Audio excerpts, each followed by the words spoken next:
Dormillouz est l'un des 13 hameaux de la commune de Fresinière, Hautes-Alpes. C'est aujourd'hui l'unique lieu habité de façon permanente de la zone centrale du parc national des Écrins. Dormillouz est situé sur le verrou glaciaire, qui sépare la haute vallée de la Biesse de la basse vallée de Fresinière. Les anciens avaient choisi cet emplacement car il était protégé des avalanches par le plateau des Clos, situé 500 mètres au-dessus, qui détournait les coulées de neige. Cette protection n'était cependant pas totale car au cours de l'histoire, il n'est pas rare que des maisons aient été ensevelies par la neige, notamment aux Esclayers. La géologie de Dormillouz est relativement complexe, mais l'Atlas géologique des Alpes françaises en donne une excellente description, illustrée de photographies commentées et de coupes géologiques. Les origines historiques de Dormillouz sont très incertaines, tout comme d'ailleurs celles du toponyme. Tout ce que l'on sait avec certitude c'est que le hameau était connu sous le nom de Dormilloza en 1400, et de Durmélo en 1488. La présence de l'homme est attestée depuis fort longtemps, sinon à Dormillouz même, du moins dans la haute vallée du torrent de Chichin, avant la cabane, et au Laozeron. Les découvertes réalisées, entre 1998 et 2003, par des chercheurs des universités d'York et d'Aix-en-Provence, ont permis en effet de découvrir des traces de la présence humaine, dès le néolithique. Le toponyme a très certainement, pour origine, le radical pré-indo-européen d'or, ou dur, montagne, roche, mais l'on ignore qui lui a donné ce nom. Selon certains, le hameau aurait été fondé au VIe siècle par les Lombards qui le baptisèrent alors Dormil. Pour d'autres, ce nom dériverait de Dormilloza qui signifie marmotte en provençal. Aucune preuve écrite ne permet d'attester de la présence des Lombards à Dormillouz, mais, quand on sait le nombre de fois qu'ils sont passés dans la région, on ne peut la rejeter a priori. Cette thèse paraît cependant peu crédible car si l'on devait déduire du toponyme l'identité du fondateur, il faudrait alors admettre que les Lombards ont baptisé bien d'autres lieux. On rencontre en effet le nom Dormillouz ailleurs, dans la Valouise, pic de Dormillouz, près de Barcelonnette batterie de Dormillouz, au Laos et Ubaye, près de Chamonix crête de Dormillouz, et même en Italie, dans la vallée d'Isusa, Cima Dormillouzet. Quant à une dérivation du mot provençal Dormilloza, cette hypothèse n'est pas non plus impossible quand on connaît l'abondance de ce sympathique rongeur à Dormillouz.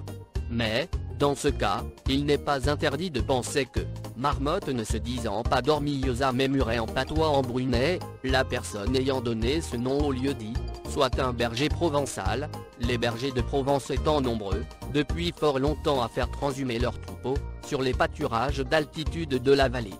L'histoire de Dormillouz, comme celle de Fresinière, est presque essentiellement liée à la présence des Vaudois et des protestants, qui ont trouvé en ce lieu escarpé, un abri quasi inexpugnable. En raison de sa situation isolée, Dormillouz a de tout temps servi de refuge aux persécutés et autres hérétiques. Si certains auteurs pensent qu'il y avait déjà des chrétiens contestant l'Église catholique avant les Vaudois, ce sont cependant les disciples de Pierre Valdo qui ont laissé les premières traces d'une présence certaine à Dormillouz. Ils y ont subi une répression quasi constante marquée par des périodes de calme et de violence extrême. Ce fut notamment le cas en 1365, 1393 et en 1488. Ainsi, en avril 1488, dans une des dernières tentatives d'éradiquer les Vaudois, l'archevêque d'Embrun, Jean Bel, co-seigneur de Fresinière, envoya plus de 600 hommes dans la vallée. Ne pouvant lutter contre cette masse, les Vaudois se dispersèrent vers les points habituels de résistance sur les hauteurs, notamment à la cabane de la Jaline, à 1h30 au-dessus de Dormillouz. C'est là que dans un fenil on dut garder un cadavre pendant 3 semaines sans pouvoir l'enterrer. Après quelques jours de résistance, tous les Vaudois se rendirent. Les Vaudois s'étant ralliés à la Réforme au début du XVIe siècle, les persécutions reprirent dans une région où s'affrontaient protestants et catholiques. Ainsi, pendant les guerres de religion, les capitaines de ligueurs provençaux, Sénat et Mouvant, en retraite depuis Briançon, arrivèrent à Dormillouz le 22 septembre 1562 et, le lendemain, à minuit, ils passèrent le col d'Ancière, dont les habitants s'étaient tous enfuis. En 1570, Lesdiguières, venant du Champsaur, passa le col d'Ancière, encore couvert de neige, pour venir porter secours aux habitants de la Fresinière. L'édit de Nantes ramena la paix religieuse pendant quelques années mais, Dès 1679, les exactions reprirent avec une application rigoureuse et partiale du texte de l'édit. C'est à cette époque, vers 1660, qu'un habitant de Dormillouse, Claude Baridon, dit Beccaru, tua un des seigneurs de Fressinière, Monsieur de Saint-Dizier, ce tragique événement faisant dire que Fressinière a fait sa révolution un siècle avant le reste de la France. En effet, Monsieur de Saint-Dizier, ayant accaparé par faux témoignage, la quasi-totalité des alpages de Val-Haute, privant ainsi les habitants de Fressinière d'une part essentielle de leurs ressources en herbage, plusieurs habitants décidèrent de lui donner une leçon, voire de l'éliminer.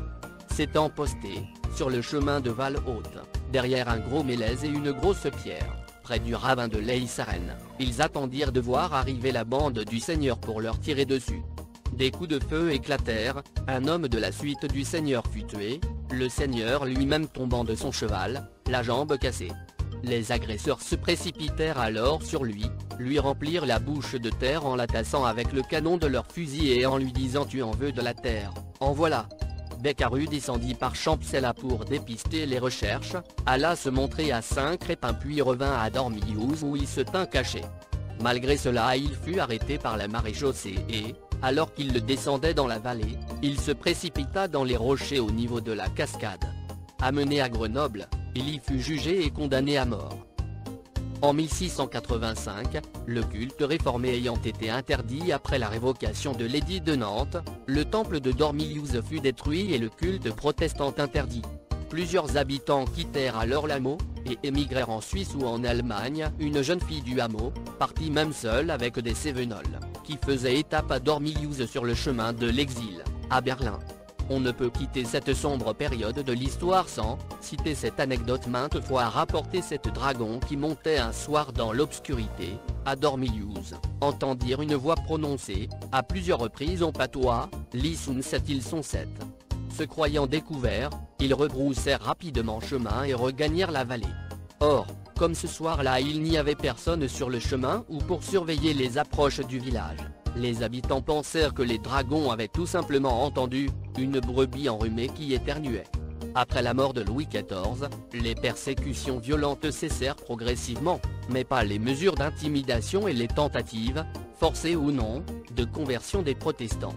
Ainsi, en 1756, alors qu'il n'y avait aucune famille catholique à Dormillouse, l'archevêque d'Embrun, Monseigneur Bernardin Fouquet, y fit-il édifier une chapelle et un presbytère.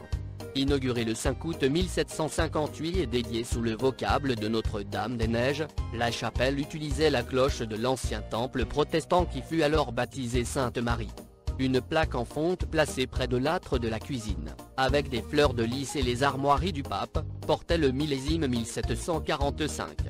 Le chapitre d'Embrun y a entretenu un prêtre pendant une vingtaine d'années, mais il fut obligé d'avoir un domestique pour servir la messe, puisque personne ne voulait se faire catholique.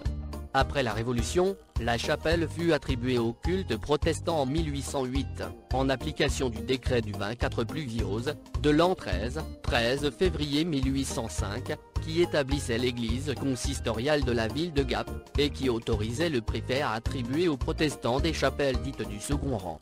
Cette décision ayant certainement entraîné une protestation de l'évêque de Gap, au motif que cette décision avait été favorisée par le maire et l'adjoint de Fressinière, qui étaient tous deux protestants, le préfet Charles-François de la Doucette lui répondit qu'ils étaient étrangers à la cession de la chapelle, et qu'ils n'avaient agi qu'en application du décret de Pluviose.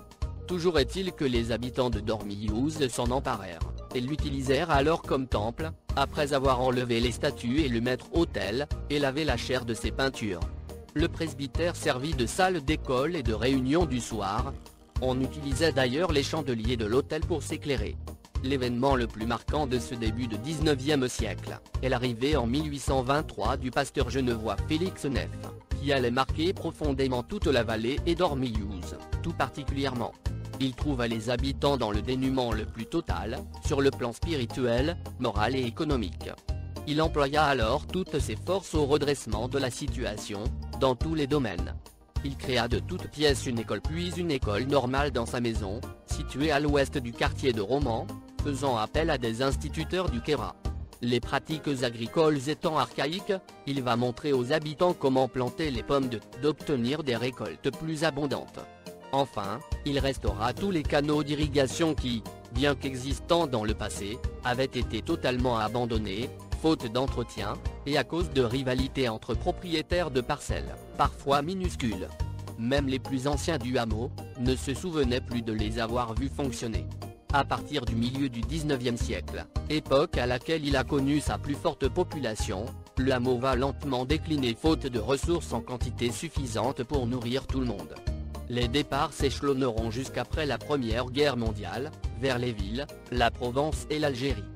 20 familles de Dormillouz ont en effet acheté des lots de colonisation dans des villages à majorité protestante créés dans le département d'Oran, aux Trois Marabouts, 10 familles, en 1888, puis surtout en octobre 1890, à Gyar, 20 familles, et, enfin, en 1919-1922, à Ténézéra, au sud de Sidi Bel Abbès.